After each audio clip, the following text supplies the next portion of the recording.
Okay, it gives me great pleasure now to bring on board Mr. V. Vednathan, Managing Director and CEO with IDFC First Bank, to walk us through what transpired for the quarter gone by, what should we expect for FY22, what is his understanding of the COVID provisioning and growth is.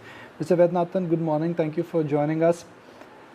Let's spend some time trying to understand that the headline numbers don't look impressive. What is the inside story? Why is that there is a significant drop in the profits and there is an uptick in the NPAs? Actually, it's very simple. First of all, let me just explain why this quarter provisions for the bank was so high. This is one question everyone is asking. So thank you for asking the question right straightforward. Now, last quarter, for 2 months out of 3 months, basically there were lockdowns. So the nature of our business is that the customers who do not pay in a particular bucket, they tend to move to the next stage of delinquency. People who don't pay that, move to the next stage of delinquency. So that's what played out. Now, we have a very formula-based provisioning policy. Our formula is very upfronted meaning we recognize our provisioning policy losses very early. And because of that, because it's plain formula-based, our first quarter provision numbers came rather high, which you saw in the numbers. Our understanding is based on our formula about how we know our formula under whom we take provisions. Our second quarter provisions will be much lesser than the first quarter. A third quarter provisions will be even lesser than second quarter. And a fourth quarter provisions will be even lesser than first quarter. That's how our formula plays out. So basically, I understand the concern, but every quarter it could come down. And meanwhile, if you see the story for the last 2.5 years, the core operating profit has been going up really one way up. It's already, we touched the highest ever core pre-provisioning operating profit this year at 600 crores. So if that number 600 crores moves up, provisions comes down, which is what we're expecting, you will see that the profit jaw will automatically open over the next 3 quarters again. Okay. When you look at the COVID provisioning, do you think you've been very aggressive in the entire COVID provisioning, whether it was last quarter or the current quarters before? I'm just trying to understand the whole approach. Yes. See, the approach is that we have a very stage-wise, like I told you. We have a formula, we follow the formula. Well, the formula is kind of aggressive, you can call it conservative, actually, the correct word. It's rather conservative, meaning it recognizes it early, but then recognizes it early and later you will have lesser. That's the formula we follow. And it's been a formula we follow for a while. The key thing in retail, which is really important to note, is that if you walk back in time, we had an exposure to Dewan Housing, we had an exposure to Reliance Capital, and large exposures. But when we lost the money, we lost it for good. We never got the money back, meaning we got only 25 cents to a dollar. But in retail customers, just because we have taken a provision doesn't mean customer won't pay. Customer still owes us the money. So when the economy revives, these customers tend to pay back. Our experience is that even after provisions, quarter on quarter for years to come, money continues to come back. So yes, it has been rather early stage recognition, so to say, but we think money will come back. Let me say, good question. So what would you say has happened to the recovery in the first 2 months of this quarter? Because what we are discussing essentially are numbers till June. Now we are in August. So for the first, not 2 months, but for the first 1 month of this quarter. No, actually not just first 1 month. From the 15th of June to the end of June, we have that data point. And since we have declared results a good 1 month after the quarter closed, we have the full numbers for July. So let me share with you July numbers. One of the key things we have noted is as follows. When wave 1 ended, somewhere, let me say, September of 20 or so, then every month after that, recovery kept going up. And by March 2021, our recovery crossed 100% of pre-COVID, as if COVID never happened. Pre-COVID, that is March 20, full 100%. Now, after wave 2 ended, so to say in June, lockdowns ended. Now in July, our collections have crossed 100% of pre-COVID numbers. So when we say our provision requirement will come down quarter on quarter, it is not just a hope, it is based on these numbers. So let me just, the straight answer is our collection is like 99.5% of the earliest bucket, what we call in our internal term, we call it the X bucket, early bucket. So that is crossed like, 99.5%, and we're feeling good about that. So basically, investors or customers shouldn't get very worried about this, because this is on its way down, and you will see it in the next 3 quarters. I'm on record on this on your show today, Nikunj, and you can keep this on record. Okay, so what happens to your credit cost then, given that the last quarter, in a sense, has changed everything? Yes, our credit cost. See, last quarter we have taken a provision of 1,800 crores. Needless to say, it has been accounted for early, so to say, and that was a formula. Now, our credit cost guidance for this year is ballpark about 3,000 crores. On an average loan book, we are expecting for this year of about 1,22,000 crores. So 3,000 on 1,22,000 works out to about 2.5%. Our belief is, frankly, for a business like ours, which yields us upwards of 14%, to have a 2.5% credit loss, that too in a COVID year, when wave 1 impact is, knockdown effect is still coming, wave 2 effect is really there, to get 2.5%, I think talks really well of a portfolio. And in fact, our guidance, again, is that for the next year, as the portfolio matures, based on the flow we see in our books and all that, we see 2% is our guidance for credit cost on a sustainable basis. Okay. When a bank goes through a complete change because of external factors, COVID is external factor, how do you deal with that? Does it, do you take immediate steps to go easy on your investment? We've spoken about, you've been trying to build a digital infrastructure. Would you be forced now not to allocate capital there? Could this compromise future growth? Could this compromise future technology needs? See, we should I have seen many cycles in my life, as I've been around for over 25 years in this industry. Cycles always come and some problems come. In 2016, there was demonetization. In 2007, there was, demonetization felt like everything was collapsing around. Then there was GST. Then there is COVID now. Just seen so many cycles. We should not alter our longer term picture on the basis of one event coming our way. We should just strengthen, learn, and keep moving on. So my short answer to that is that we will continue to stay focused on the big story. We believe that for a loan book that has grown from 94 crores to 30,000 crores till merger, now it is 75,000 crores. With the Indian story coming out, it can be 2 lakh crore, 5 lakh crore, 10 lakh crore. It could be anything in our lifetimes. But as long as we're stable about the strategy, I believe it's a mega bank coming up as far as our bank is concerned, and this can't be stopped. Okay. I'm getting very different sound bites of where the retail book is headed, and I'm looking at your peers, companies or banks in this case, who've declared their numbers. Why is that we are not getting any clear messaging from, let's say, on the retail book? Is there confusion? Is there because of different clients which every bank has? You see, the NPA of most banks who have reported in the Indian market today, everybody on the retail side has reported higher credit losses, higher NPA, everything.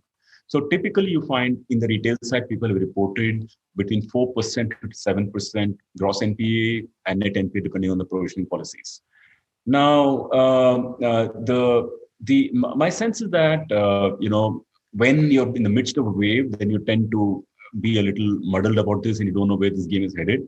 But I've seen enough cycles to note that on a stable state basis, an auto loan business, a new auto loan business gives about 0.5% credit loss. If you do a credit card business, probably 3 or 4%. If you do a two-wheeler business, probably like 3%. If you do a consumer durable business, probably like 5%. If you do a personal loan business, probably like 2%. If you do a home loan business, practically no losses. We may call it 1 or maybe 0.1% or so. So this is a broad mix that follow. I think that is once the COVID wave passes, that mix I think will roughly hold up. I honestly I don't think there is a real underlying issue in retail at all. It just plays out over cycles. So let me address three important verticals for for your bank. One is CV, second is MFP, second is SME, and third is MFI. And again, I'm looking at numbers which you've got, let's say, from an Bandhan and Ujjivan, and the comments which you've got from them. What is happening to the auto portfolio of various other banks and what Mahindra and Mahindra Financials has reported. Looks like there is stress in the verticals. What happens now? What happens to you? Because you do have presence in the SME space and the microfinance space and the auto space. Okay, I'll tell you numbers if that helps you. So if you think of, we have three businesses we do in the vehicles finance, and frankly, it is the vehicles business that got affected more. And really, it has run very well for 8 or 10 years. COVID comes. So when commercial vehicle we do, and COVID comes and the truck's not flying, they don't have the money. So when it flies again, they'll pay you back. I start from that philosophy. So coming back to the point, so commercial vehicle does get affected. Our two-wheeler financing portfolio, remember actually it's more about what profile we're dealing with. In two-wheeler segment, we're dealing with a customer base that is relatively a lower income profile by definition. That's why they're buying two-wheelers. Otherwise, they're about cars.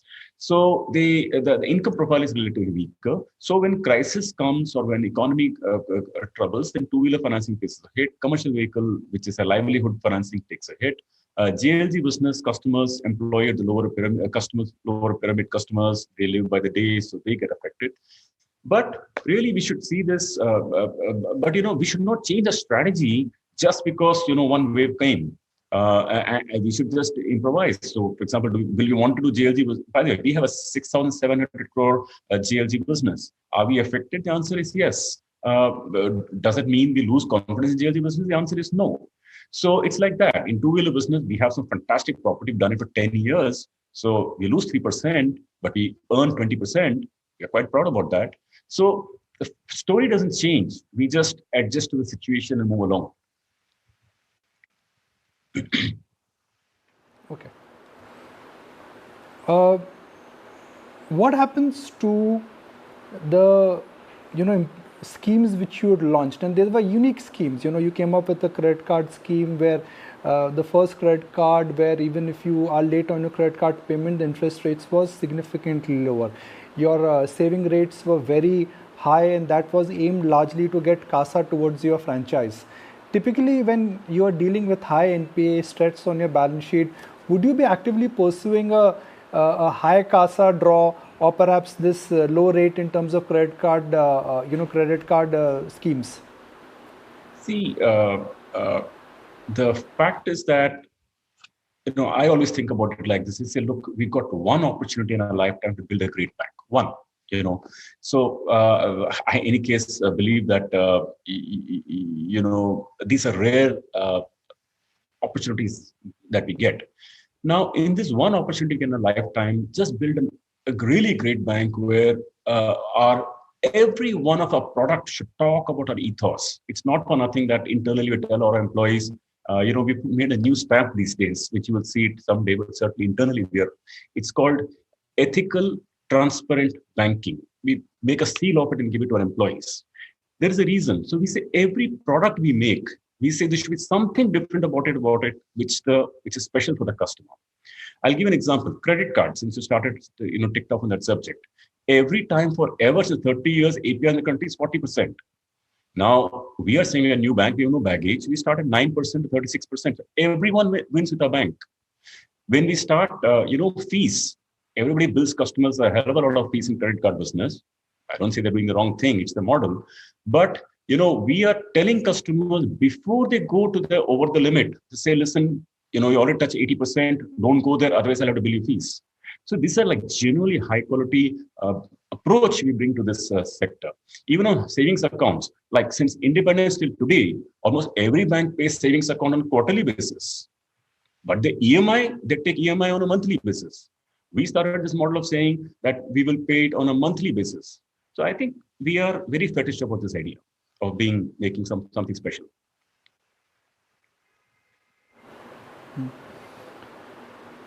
Markets got excited when the new RBI rules or the definition came when it comes to holding and merger with the merger of bank with holding companies. How should one understand the way forward for IDFC Bank and IDFC merger? The truth is that we haven't yet talked between the two institutions on whether how to go about this. Because actually the RBI norms have not come. I think they've just permitted some small finance banks to apply. So we'll wait for the guidelines. I'm sure, at the appropriate time, the boards will talk about that.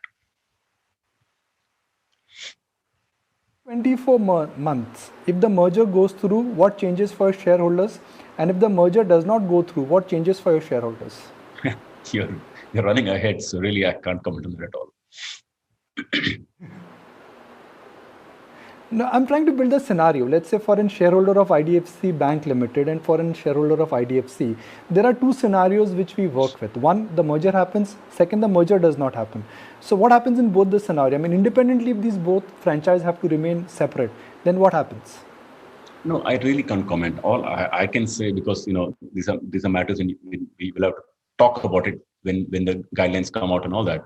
But I can say that our bank is on a pretty steady path, and we're very, very proud about the way building the bank, and we're very proud about our unit economics. So, so just to jump back to the previous conversation, I'll come back to this question. Our borrowing rate is less than 5%. Our lending rate on retail is 14%. We make an incremental NIM of like 9.5%. So that is a fantastic model. It can keep going. Now, these shareholder issues we'll deal with, but at this point of time, we are more interested in building a great bank, and I think that story is rock steady.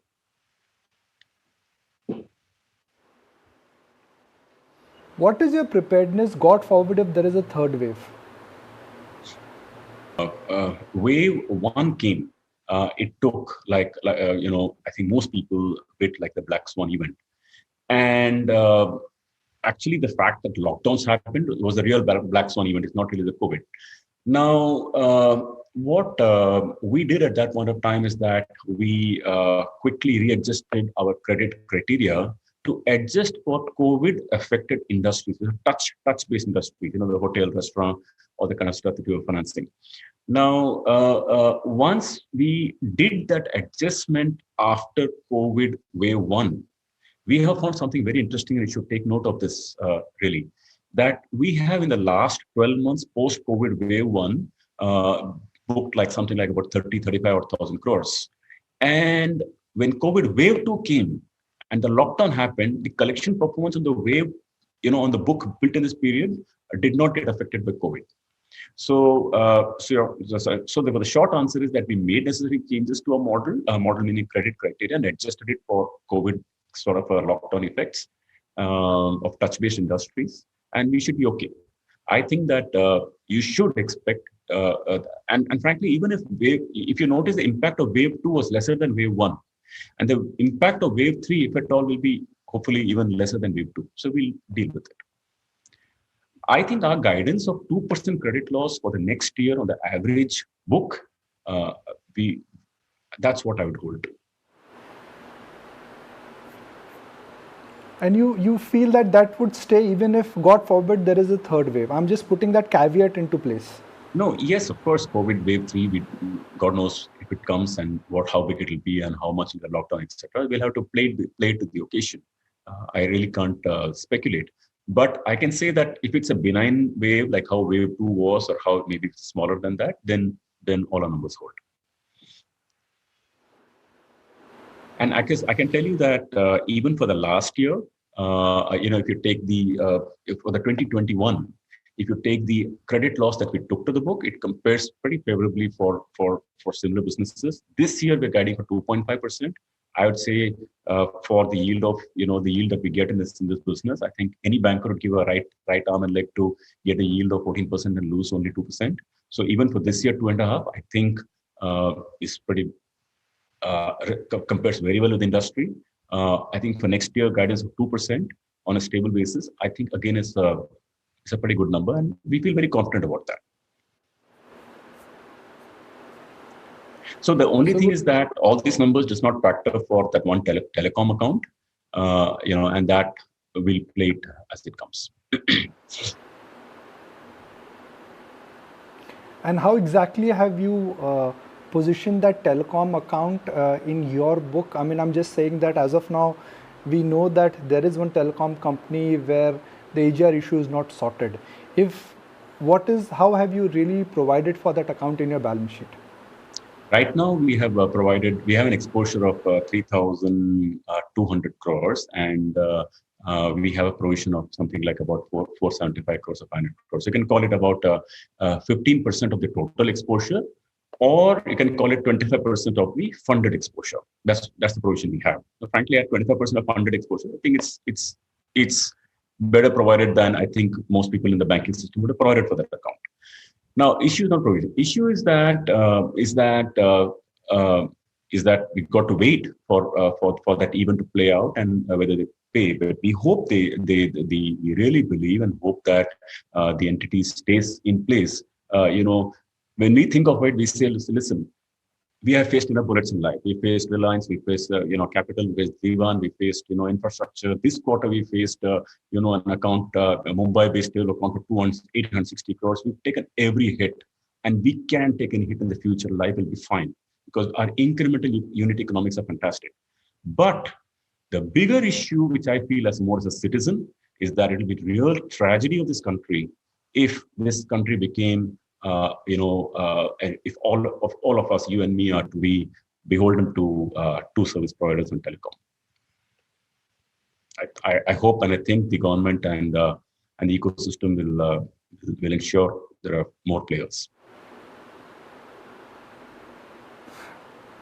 Okay, closing comments. We spoke about this last time when we met, and this is about, you've explained it, but I want to revisit it because that's a question which keeps on coming, at least on my Twitter handle, on a social media platform, is that when markets realize that you're reducing your stake in your bank, and that's your personal stake, and at a time when the bank is going through a patchy, difficult patch because of COVID and transition, it just makes people wonder that what is your skin in the game?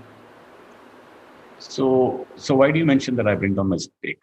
I still hold a substantial stake in the bank by my standards. Well, consequently, where you've been selling shares and you've been bringing, you've been selling it for charity purposes. But I'm bringing this point out because this is a point which people often write to us seeking an answer. That what is the purpose of you selling few shares also over the quarters? See, the fact is that I had contributed about 40 crores to charity at that point of time, and later 20 crores to a few other things. But subsequently, see, the fact is that my cash flow as a salary is enough to just meet my personal needs. I don't have any more savings than that. If anybody I want to support or help, I can only contribute my stock to them. So yeah, I mean, I know what you're referring to. Last quarter, I gave some stocks to a few people. So these are not. By the way, none of my contributions are for my personal take to myself. They never sale for myself, except the one which I did to square the loan in the COVID crisis. Ever, all my sale are for. I mean, you can call it gifting or sale, whatever the charity is for somebody else. I think it's just what do I do with all the wealth? It's just meant to go to whoever maybe where it's put to better use than my Demat account. So nobody should read much into this. I tell you, it's just the way I live.